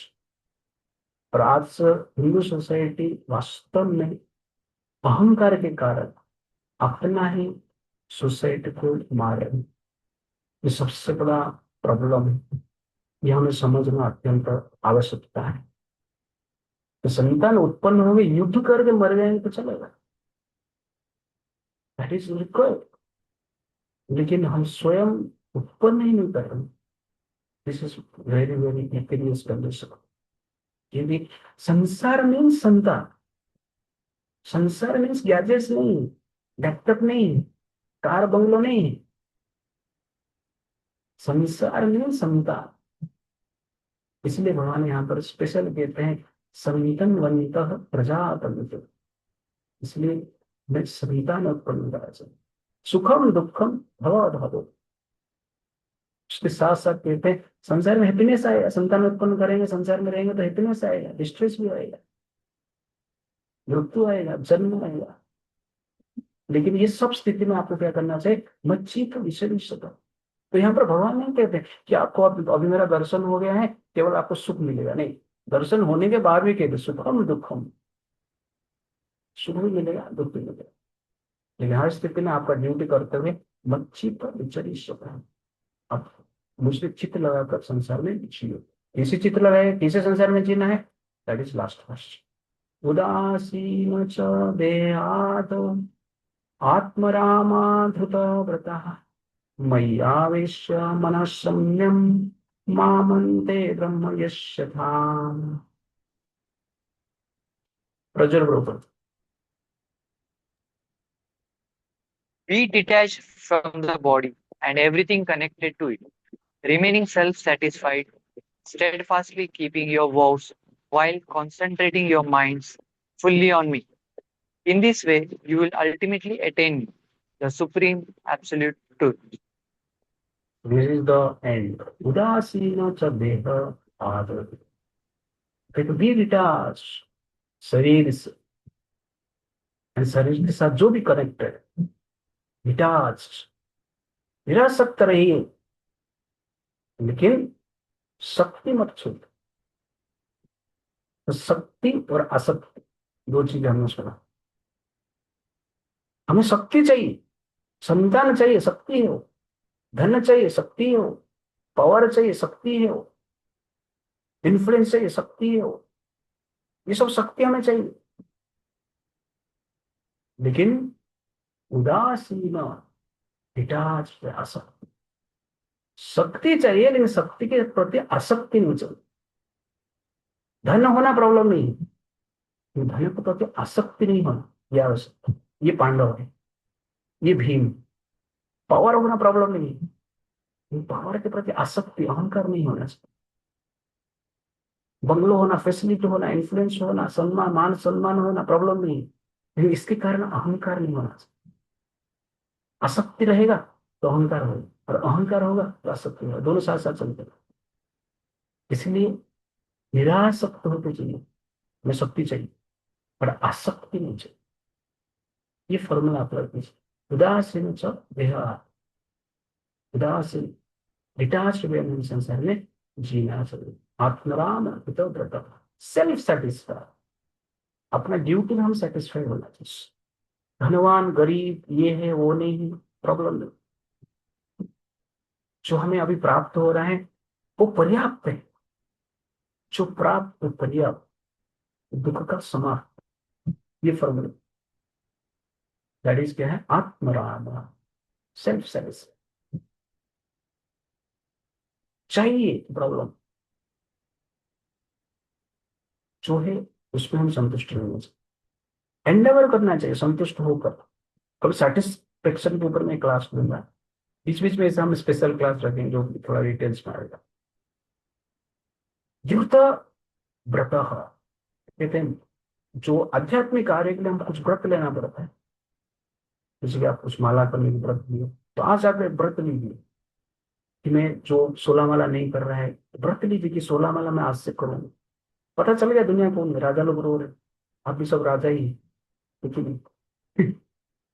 तो व्रत लीजिए, दृढ़ व्रत, आध्यात्मिक व्रत लेना चाहिए।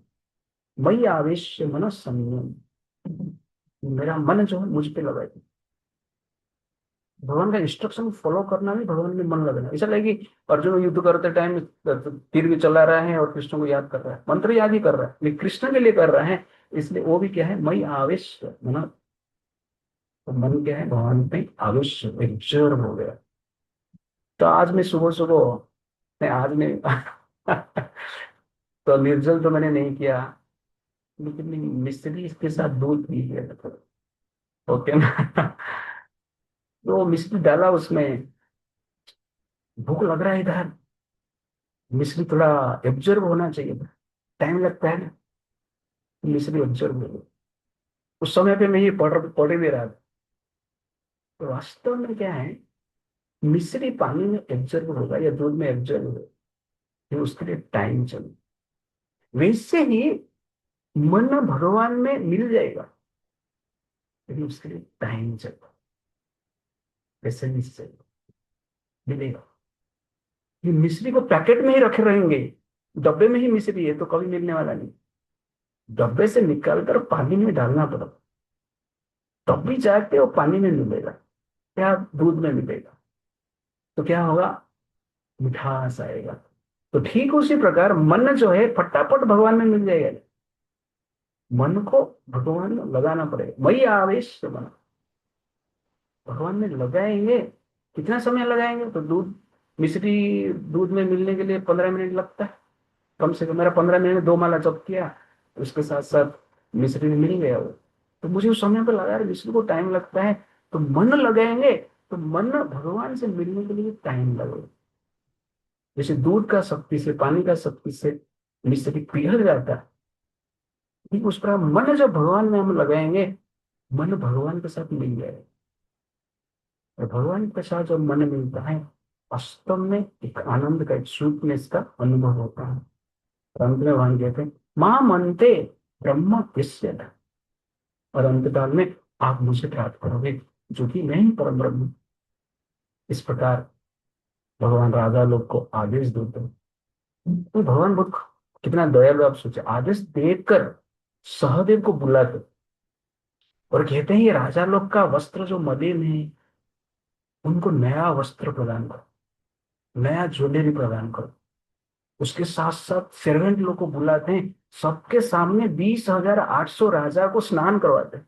भगवान बैठे स्नान करवाते हुए भगवान स्वयं अपने आंखों से देख रहे हैं। सब लोग अभिषेक भगवान का कर रहे हैं, लेकिन पहले ये राजा लोग का भगवान ने अभिषेक, स्नान करवाए, नया वस्त्र पहने, ज्वेलरी पहने, और खाने के लिए भी 20,800 व्यक्ति का खाने के लिए भी व्यवस्था की। पूरा सबको डाइनिंग टेबल में बिठा दिया, अच्छा भगवान खिलाए, फूल हार पिलाए, चंदन सबको लगाए। उसके बाद समस्त राजा भगवान को प्रणाम किए और अपने अपने राज्य में गए। अपने जो मिनिस्टर हैं, अपने जो परिजन को है भगवान का ग्लोरीज बताया। उसके बाद सहदेव जी, तो भगवान जो कि ये सहदेव जो है जरासंध के बेटा, उनको ही भगवान राजा राजा बना मगध का। और उनके द्वारा अभिषिक्त होकर भीम अर्जुन और भगवान कृष्ण हस्तिनापुर में लौट के आते हैं। और शंख बजाते हैं, ये शंख सुनकर युधिष्ठिर महाराज आनंदित हो जाते हैं। उनको कंफर्म हो जाता है जरासंध का वध हो गया। ये सुनकर तुरंत वो बाहर आते हैं, भगवान कृष्ण का स्वागत करते हैं, चरण स्पर्श करते हैं, और भगवान को देखते हुए उनका आंखों से आंसू आता है, आनंद का अश्रु आता है, और भगवान उनको आलिंगन करते हैं। हरे कृष्ण। श्री प्रभुपाद की जय। Thank you very much. तो यहाँ पर हम समाप्त किए हैं अहंकार का अंत।